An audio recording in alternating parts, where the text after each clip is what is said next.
Assalaamu calaykum kusoo dhawaada channelkeena islaamiga ah maanta ama caawa waxaan idiin soo bandhigay sir ku jirta taleefankaaga waxaana igula saaxiib ah muuqaalkan walaalkay Cabiid Daahir mulkiilaha shabakada Said Groups haddii ay tahay markii kuugu horeysay ee aad maqasho Said Groups waxaan hubaa inaad wax badan ka faa'iidi doonto si aad ugu xirnaato waxa kaliya aad u baahan tahay in aad taawato calaamada guduudan hana iloobin in aad kambaleelka furato si laguu soo ogeysiiyo muuqaaladiisa cusub.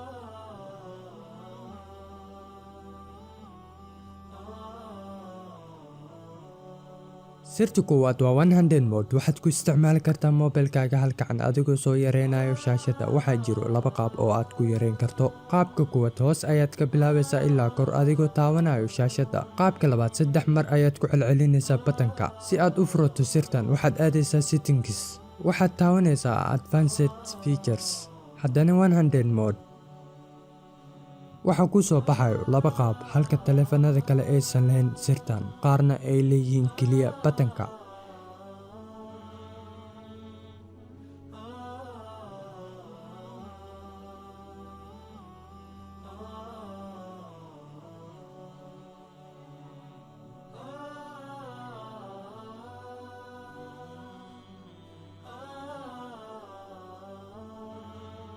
sirta labaad background playback mid ka mid ah waxyaabaha aadka loo dhibsaday shirkadda YouTube-ka ee ka xayirta moobilada ayaa ah inaysan ogolaan ama aysan taageerin wax loo yaqaano playback.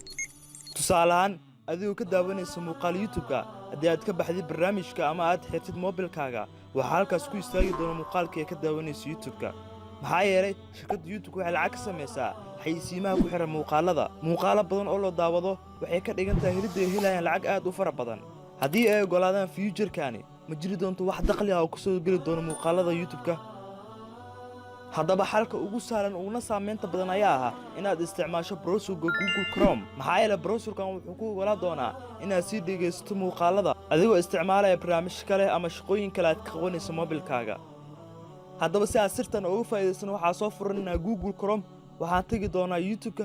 haddaba si aan u helno background playback waxaan tagaynaa 3 dhibic ee qaybta midig ee kore ku taalo.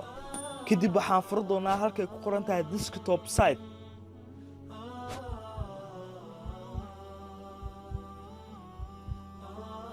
markaa furno kadib waxaan tusaale ahaan u furi doonaa muuqaal ka mid ah muuqaalada shabakada Said Groups. haddaba ujeednaa daawadayaal muuqaalka waa daawan karnaa waana dhegaysan karnaa. haddii aan ka baxan xitaa waan sii dhegaysan karnaa anagoo soo furanayna qaybta notificationska kadib aan taabanayna halkay ku qoran tahay play.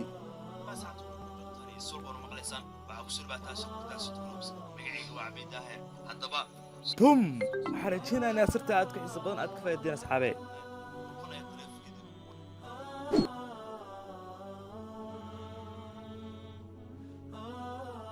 sirta saddexaad waa floating button.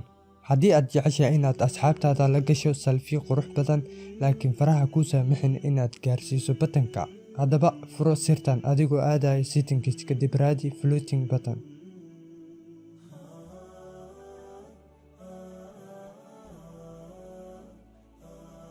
meesha aad doonto ayaad geysan kartaa batanka